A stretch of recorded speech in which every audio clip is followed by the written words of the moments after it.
আসসালামু আলাইকুম রহমতুল্লাহি ওয়া বারাকাতুহু। দেখেন, শরীর যখন সুস্থ থাকে না তখন কিন্তু আমরা মূল্যায়ন করি না, তখন বুঝি না।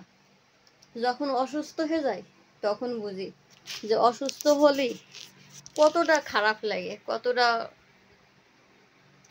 সমস্যা হয় অসুস্থ হলে।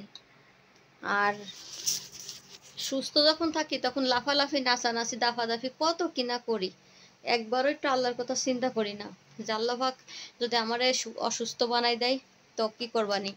তো আমি একটা ভিডিও ফেলে করতেছি, পরে আপনাদের সাথে কিছু কথা বলবো ইনশাআল্লাহ।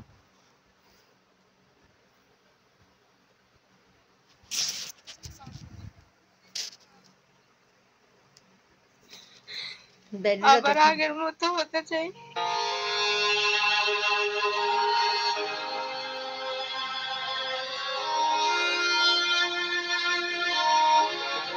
মাদ্রাসায় নবম শ্রেণীতে পড়ুয়া শিক্ষার্থী নূপুর লক্ষ্মীপুর সদর উপজেলার কুশাখালী ইউনিয়ন ইসলামিক দাখিল মাদ্রাসার শিক্ষার্থী সে। বেশ কয়েকটি স্থান থেকে নূপুরের বিয়ের জন্য নানা রকম প্রস্তাব আসলেও পড়াশোনা করবে বলে সাফ জানিয়ে দেয় সে। কিন্তু এখন বেশ কয়েক মাস ধরে তাকে ক্লাসে দেখা যাচ্ছে না।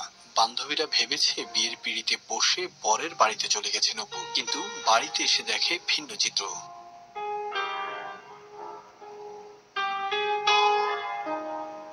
পুকুরের ঘাটে পড়ে গিয়ে ব্যথা পায় নূপুর, আর সেই ব্যথাকে ঘিরেই ডাক্তারের চেকআপে ধরা পড়েছে নূপুর মরণ ব্যাধি ক্যান্সারে আক্রান্ত।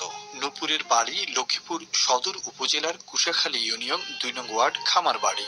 নিম্নবিত্ত পরিবারের সন্তান নূপুরেরা ৩ বোন ও ১ ভাই, এর মধ্যে ২ ভাই বোনই অসুস্থ।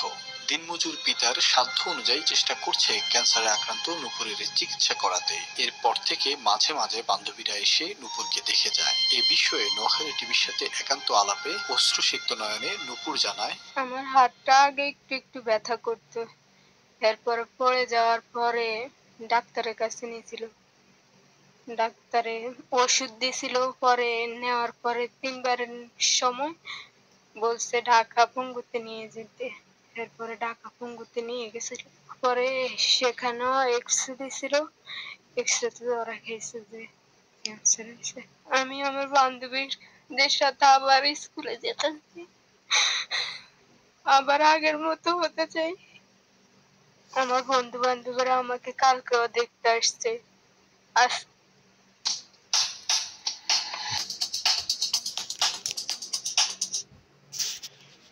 তো দেখেন, ওই মেয়েটা কত সুন্দর, অল্প বয়স, ছোট একটা মেয়ে, স্কুলে পড়ে, মাদ্রাসায় লেখাপড়া করে। তো মেয়েটার কথা তো শুনলেন, আর কত একটা অসুস্থ, তার হাতটা ফুলে কি অবস্থা হয়ে গেছে, এখন হাতের ভিতর ক্যান্সার হয়ে গেছে। তো আমরা যারা ভালো আছি, সুস্থ থাকা অবস্থায় বুঝি না যে আল্লাহ কারে কখন অসুস্থ করে কেউ কখনো বলতে পারে না। তাই যতক্ষণ আমরা সুস্থ থাকি ততক্ষণ নিশ্চয়ই একটু আল্লাহরে ভয় রাখা উচিত। আর যারা বিনোদন বেশি পছন্দ করেন, দিনে রাতি ভাইরাল হওয়ার জন্য চেষ্টা করেন, তাদেরকে আমি অনুরোধ করে বলবো, আপু, ইচ্ছা থাকলে উপায় হয়।